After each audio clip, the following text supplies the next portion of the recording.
Assalamualaikum warahmatullahi wabarakatuh. Saya Trisri Rezeki dari ITB AS Indonesia. Saya di sini akan mempresentasikan tentang sistem informasi akuntansi penggajian dalam menunjang efektivitas pengendalian internal penggajian pada Balai Latihan Kerja Kabupaten Boyolali dalam penulisan artikel kami di Call of Paper Universitas Syahid Surakarta.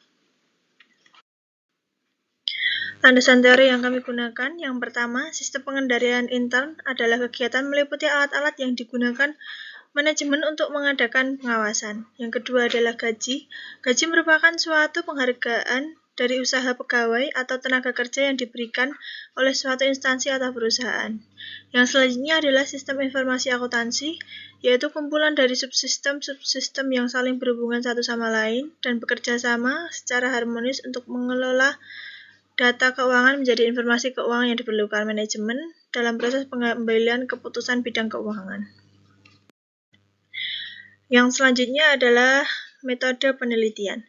Metode penelitian yang kami gunakan yang pertama adalah studi lapangan, yaitu data-data yang kami gunakan dalam laporan diperoleh melalui studi lapangan dengan cara mencatat dan mengumpulkan berbagai informasi di Balai Latihan Kerja Kabupaten Boyolali.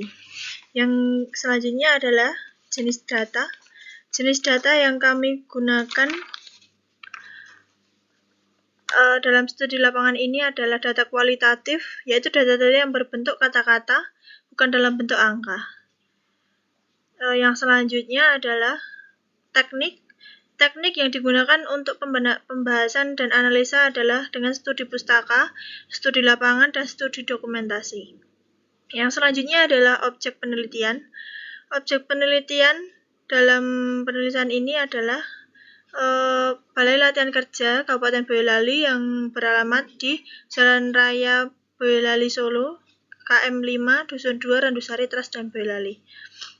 Yang selanjutnya adalah sumber data. Sumber data meliputi data primer yang diperoleh langsung dari perusahaan melalui wawancara dengan manajer dan karyawan yang terkait langsung dengan objek yang diteliti serta data sekunder.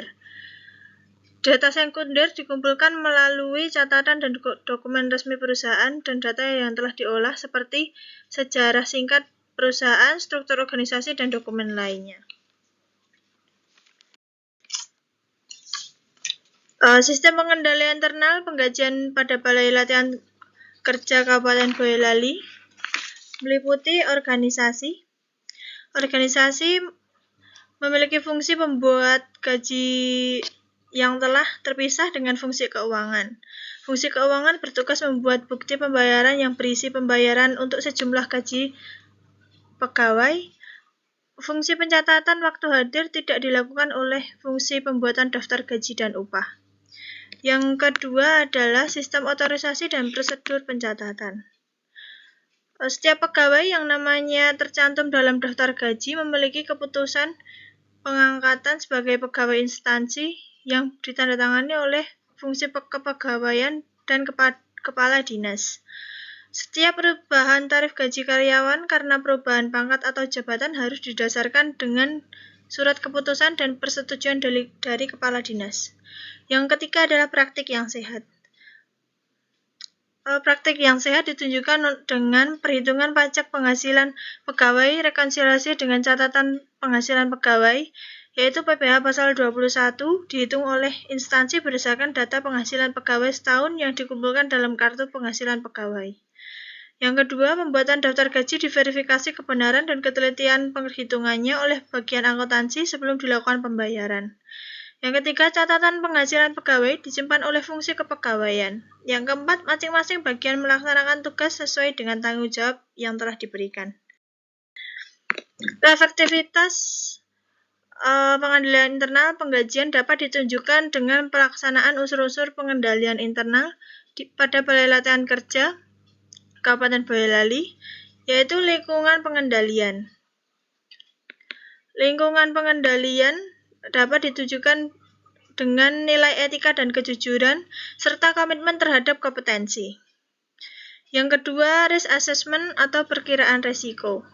Untuk menghindari penetapan risiko dalam pengelolaan gaji, Balai Latihan Kerja Kabupaten Boyolali menerapkan aplikasi yang menggunakan payroll yang dapat memperkecil kesalahan yang terjadi sehingga perkiraan risiko yang mungkin timbul dapat diantisipasi secara memadai.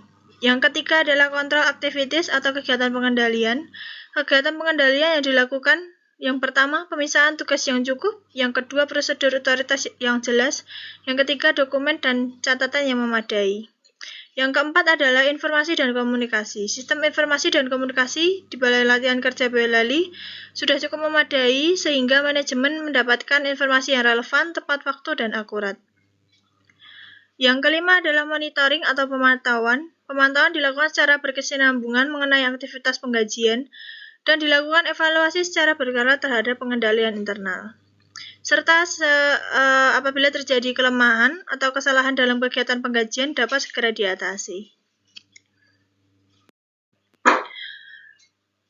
Keefektivitasan pengendalian internal penggajian dapat ditujukan dengan pelaksanaan unsur-unsur pengendalian sebelumnya pada Balai Latihan Kerja Kabupaten Boyolali.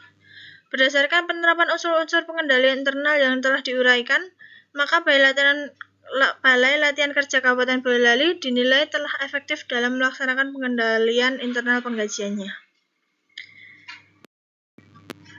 Kesimpulannya adalah implikasi bagi Balai Latihan Kerja Kabupaten Boyolali karena sistem informasi akuntansi penggajian sudah baik dan efektif, maka dapat dipertahankan agar kasus penyelewengan dapat dihindarkan bagi peneliti selanjutnya dengan studi lapangan dan objek yang sama dapat meneliti bidang sistem akuntansi yang lainnya serta pengendalian internnya. Terima kasih. Sekian dari ITPAS Indonesia. Wassalamualaikum warahmatullahi wabarakatuh.